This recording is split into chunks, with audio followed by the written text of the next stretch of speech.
Hi, my name is Dr. Pam, and I work for Generation Ready, and I'm a math consultant at your child's school. Tonight, I'm going to talk to you about putting mathematics in your home. Not lots of books and worksheets and things like that, but just how you make math in your everyday life. Now, this is the third section. You might have students that are in kindergarten or first grade and second grade. That's part one. Or students that are in grades 3, 4, 5. That would be part two.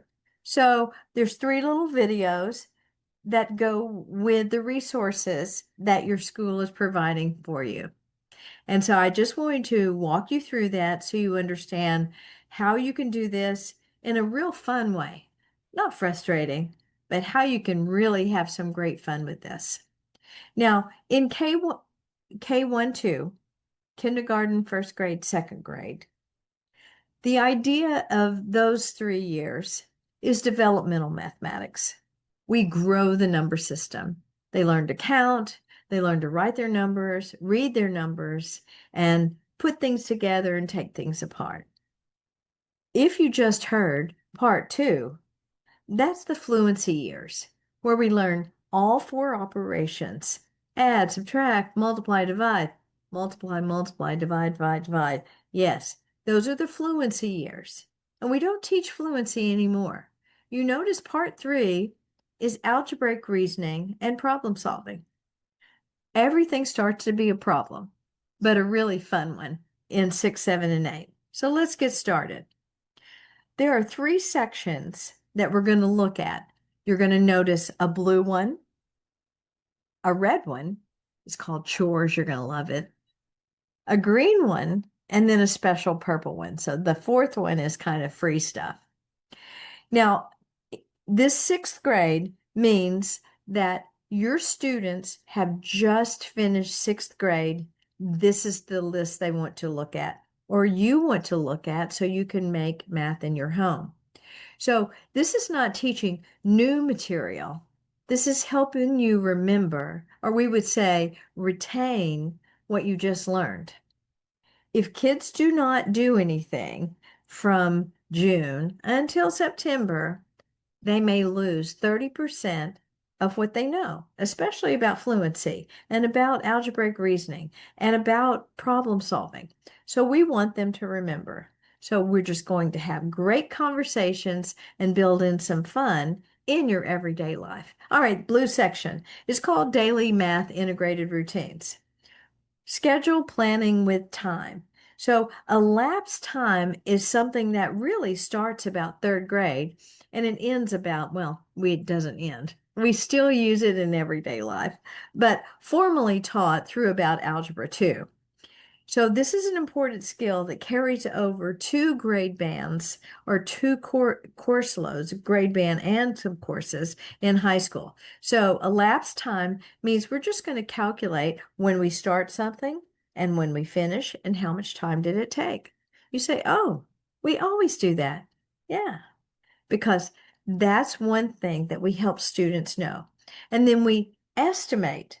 Now, I put in there, look at this, estimate screen time. It doesn't hurt to look and see how much screen time that we're spending. You would be amazed at how much screen time kids log on their phone or their computer. And so that's one thing we can access those numbers and talk about it. Maybe tomorrow we would have less screen time. And maybe on Friday, you can have as much screen time as you want, things like that, and have that math conversation. Meal math, ratio and proportion. Well, a ratio is written just like a fraction. In fact, we say fractions in grades 3, 4, 5, and then it has more meaning as a ratio. We might say 1/2 of a cookie, but then we might say 1 pencil to 2 pens.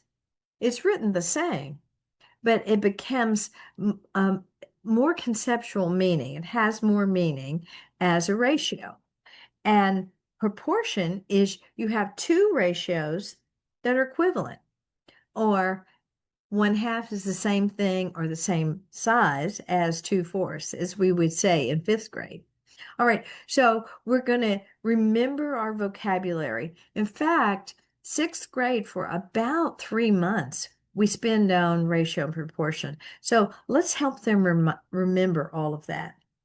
A favorite place that I like to talk about unit pricing, ratio, and proportions is how much stuff does things cost.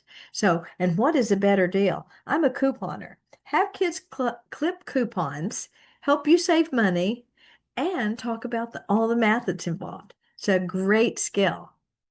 Now, I said there's going to be a great red section. Here we go. Chores.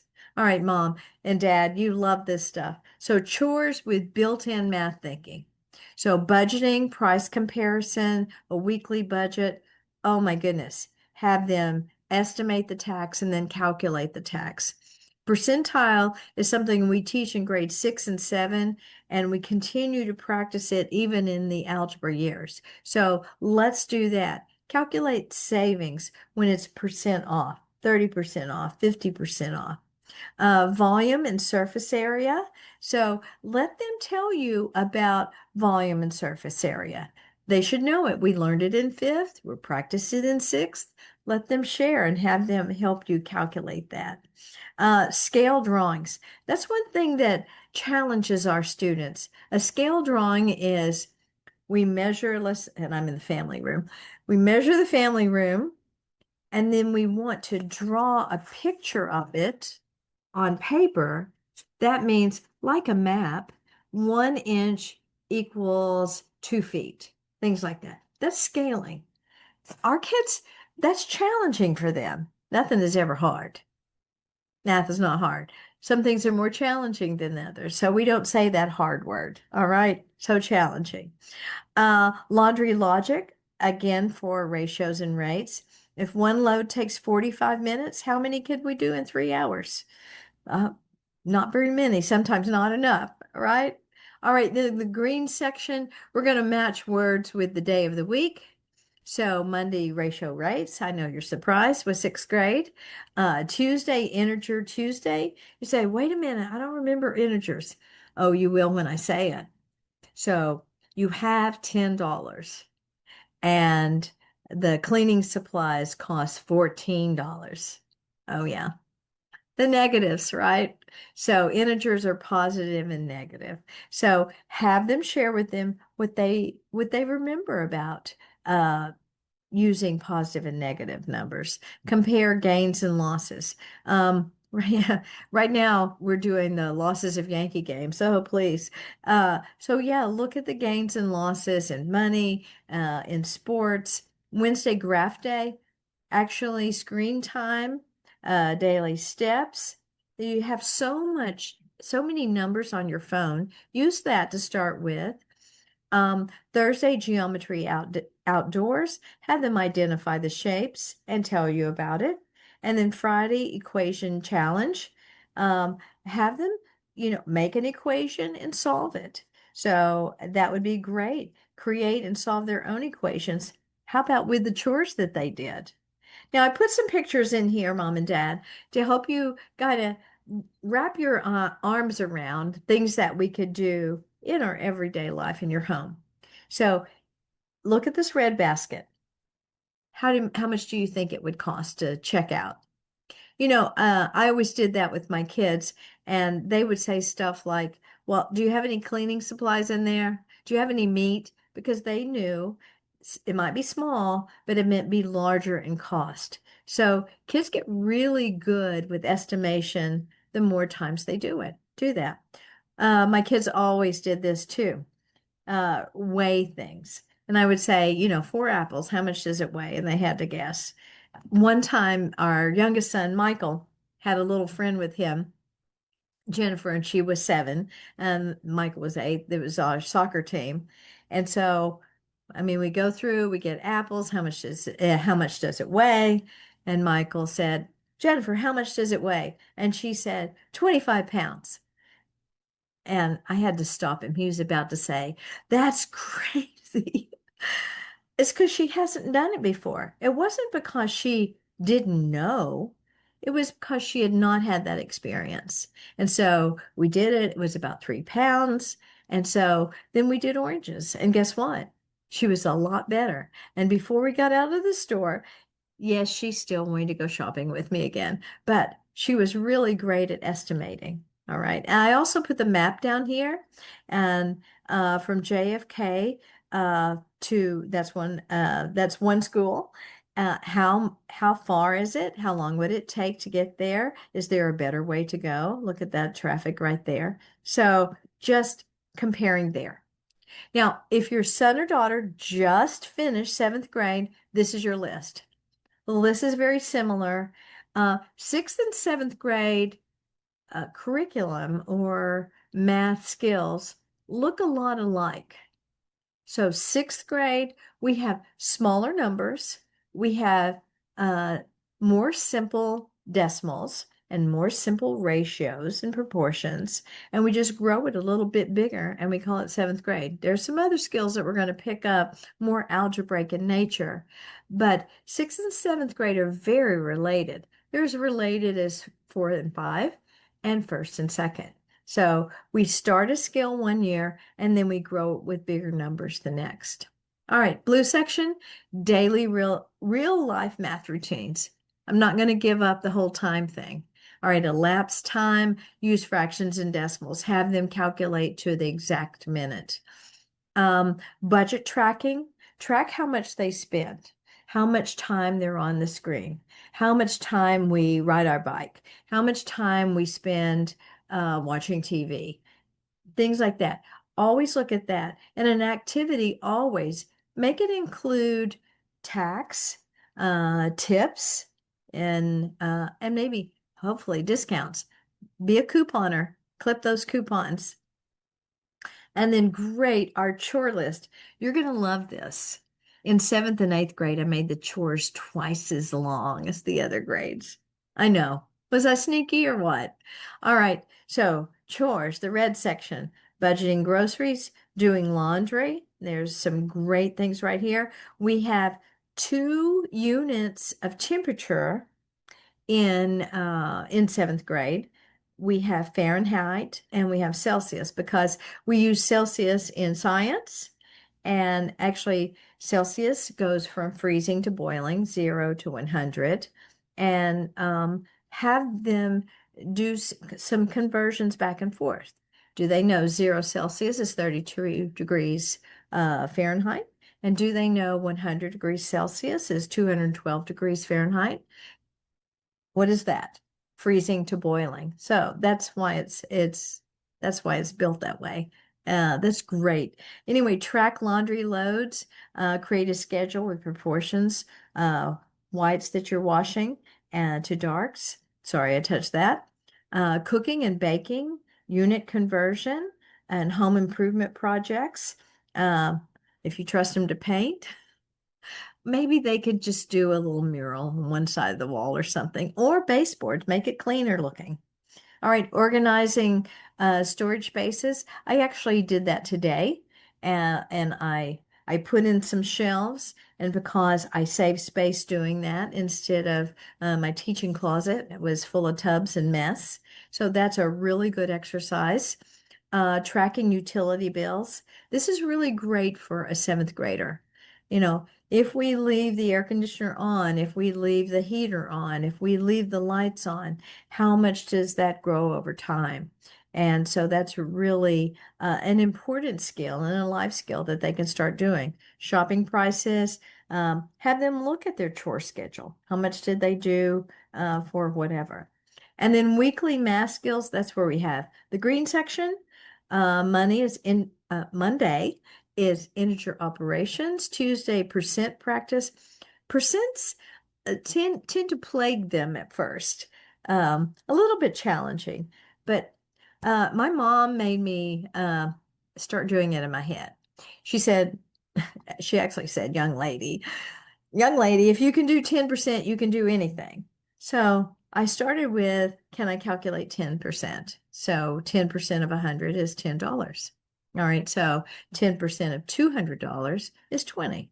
So start them doing that. If you can do 10%, Double it, that's 20. Or 50% is easy, Mom said. Uh, 50% is just half of it. All right, so start building mental strategies for them, and that'll make them quicker, more fluent, and have a more fun time with mathematics. Wednesday, word problems, and so make that with their chore list. Isn't that? I keep bringing up the chores. Isn't that great? And Thursday, geometry and measurements, volume of things around the house. Friday, graphs. Record daily exercise and graph it. Your phone does it, but have them do it and then compare what's on their phone. All right. I did some pictures again for things so you would have a visual. Think about things that we could do in seventh grade. We have percentages. We have, yeah, miles per gallon. How to check your screen time. Okay, that's an important thing, especially in the summer. And online shopping, have them look at what you're really paying for. How many fees are there? Have them cost compare. How many taxes are there?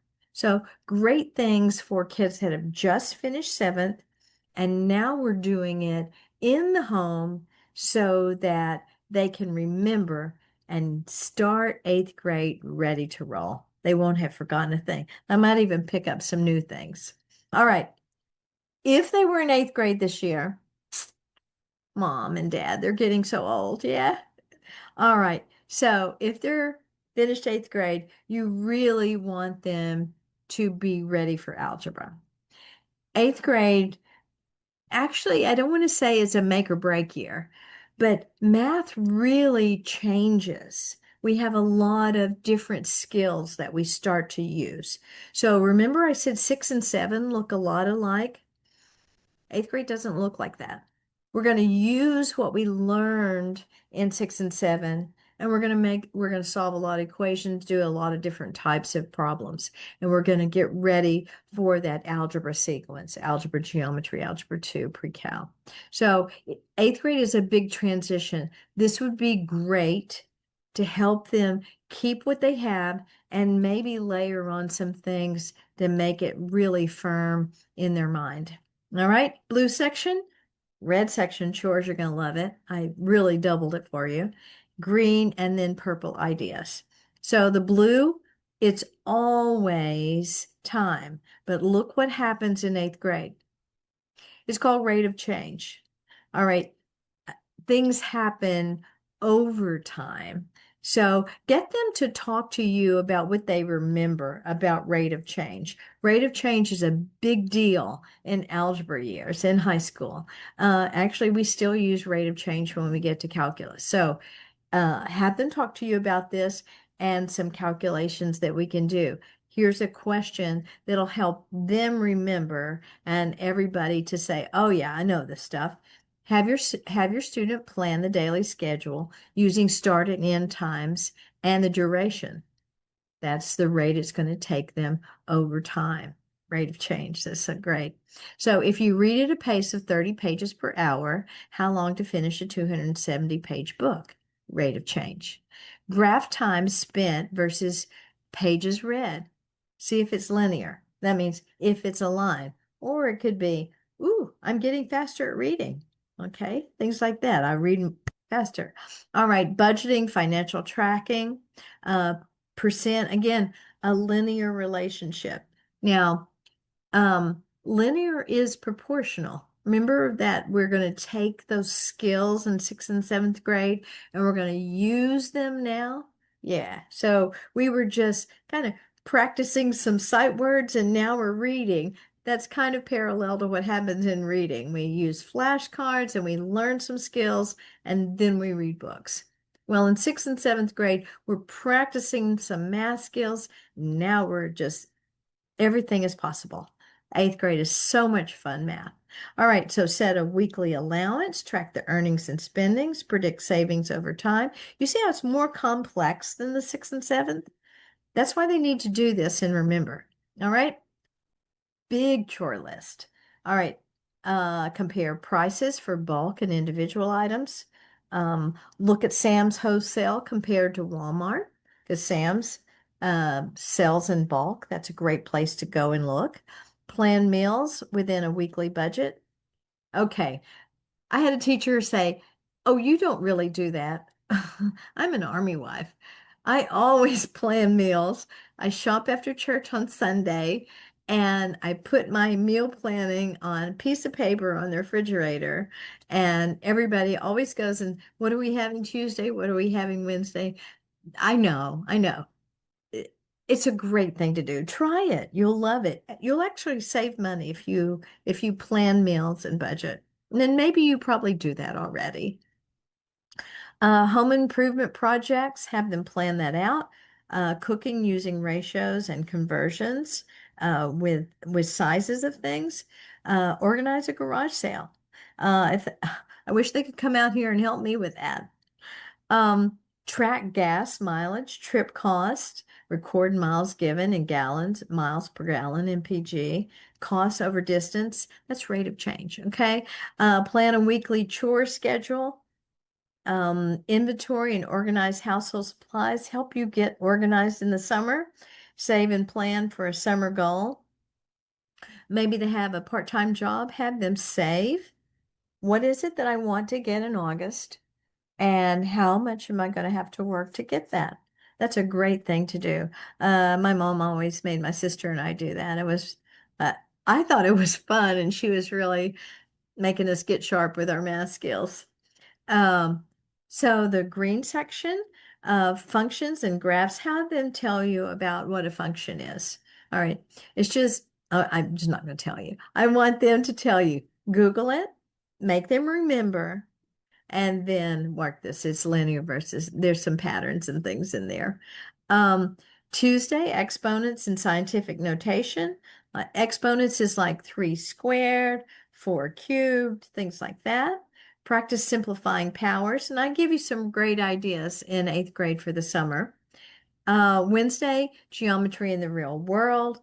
Thursday, equations and systems, and Friday, data and stats. Lots of fun things. Stats I know they love sports. Look at the statistic. Baseball statistics are great in the summer to use that. Now, only for my 8th graders did I say, I want you to do this, and I really want you to become automatic with it. All right. I want them to, and I did it with my own sons. I wouldn't tell you to do something that I didn't do myself. All right. I want them to memorize. Nah, we don't say that anymore. Become automatic with squares 1 to 30. What does that mean? 1 times 1 is 1. Good. Let's look at 12 times 12. 12 squared is 144. Usually we cut it off right there, but I want them to be super duper ready for algebra. So I want them to go all the way up to 30 squared, which is 900. You say, that's a lot. Why do I have to do that? I've got a calculator. Because you're faster if it's right here. All right. You won't make as many mistakes if it's right here. So do that. And then when they get that done, I want them to do cubes to 1,000. And that's 10 cubed. So it's not very many at all. So a cube is 1 times 1 times 1. 2 times 2 times 2, 8. 3, you got this. All right. So we are ready. This is what I want you to do, mom, dad, grandma, grandpa, aunt, uncle, even sisters, brothers, everybody do this, cousins. Have fun with mathematics and make sure that you start the next school year ready to roll and remembering everything that your teachers taught you this year. That's what this is about. Not learning anything new, but keeping what you have and being really great with it. Thank you for your time, and have fun and have a great summer. See you in September.